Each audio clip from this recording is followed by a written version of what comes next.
Hello everyone and welcome back to IMO Reviews. Today we are discussing Maestro, directed by Bradley Cooper and starring Bradley Cooper and Carey Mulligan. Maestro tells the biographical story of American composer Leonard Bernstein. Let's dive straight into the positives on this one, and I'm going to have to group a few things together here, otherwise I'm going to be here all day. Cinematography, choreography, set design, music, makeup, performances. Wow. It is nothing short of mesmerising how this film has been crafted. It swept me off my feet. I loved it. It is beautiful to behold. It's inspiring. It's eye-opening. It kicked me back in my seat and said, "Do you want to be impressed, Grumpy?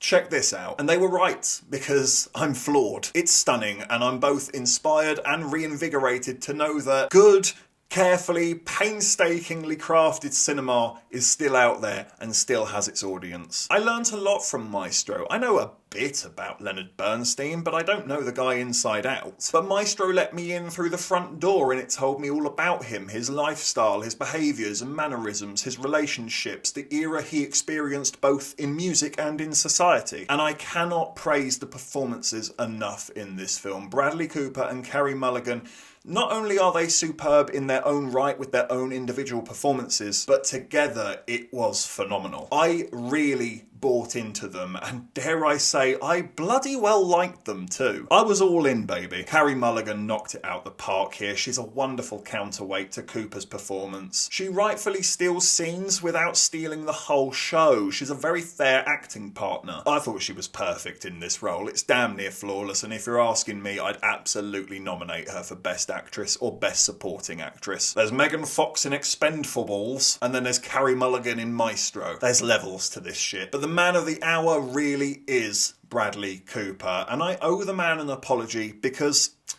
I've never really rated him as an actor. He sort of makes me do the Alan Partridge meme. I am completely indifferent to him. I don't think he's awful, but I don't think he's great either. And frankly, I was quietly starting to worry that his legacy in acting was going to be that he fell in love with Lady Gaga and voiced a raccoon. Thankfully, Maestro blew away any and all doubts about that. He embodies Leonard Bernstein in this film, to the minutest details, whether it's the voice, the speed of the speech, the flamboyancy, the little tics and mannerisms. It's jaw-dropping. He's done something that I can't quite wrap my head around, but it comes across to me that he's actively trained the shape of his mouth. His lips are so thin yet elongated. He's so smiley and wide all the time. It's frighteningly similar to Leonard Bernstein. It's impressive as hell what he's done with this role, and I will easily, right now, say it.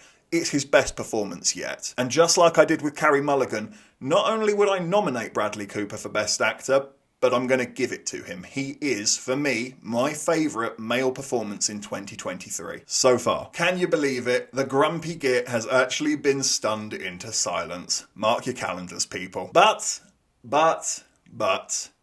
you can always rely on the grumpy git to find at least one thing to complain about. You guessed it, sadly, Maestro does have some pacing issues. It's not disastrous by any means, but especially in the second and third act, I did find some scenes to be going a little bit too quickly, and I wish they would slow down and let me digest it more. Or on the other hand, sometimes scenes were playing out a little bit too slowly and pedestrian, and I was checking my watch and saying, come on, hurry up. It's just a little bit out of balance in that regard, but like I say, it's far from disastrous. And by the end of the film, I do think all in all there is about 10 to 15 minutes worth of footage that could easily be cut, and it would make the film a much smoother process and probably get a higher score out of me if it did. It may be my only issue with the film, but annoyingly it's too big of an issue to be ignored, which means I'm going to give Maestro a 9 out of 10. Maestro is a really lovely, beautifully made, exciting and invigorating piece of work. It moved me, it inspired me, it grabbed my attention from the off. It's brilliant. Check it out as soon as you can. Thank you for watching this review. Please be sure to hit that like button and hit the subscribe button if you haven't already, and please do hit the comment section as well. Have you seen Maestro? What did you think about it? Let me know in the comment section below. And of course, if you haven't had enough of this crazy ginger, well, you can always click on these suggested videos right here and get yourself lost in an IMO wormhole. But if not, take care, and I look forward to seeing you on the next review.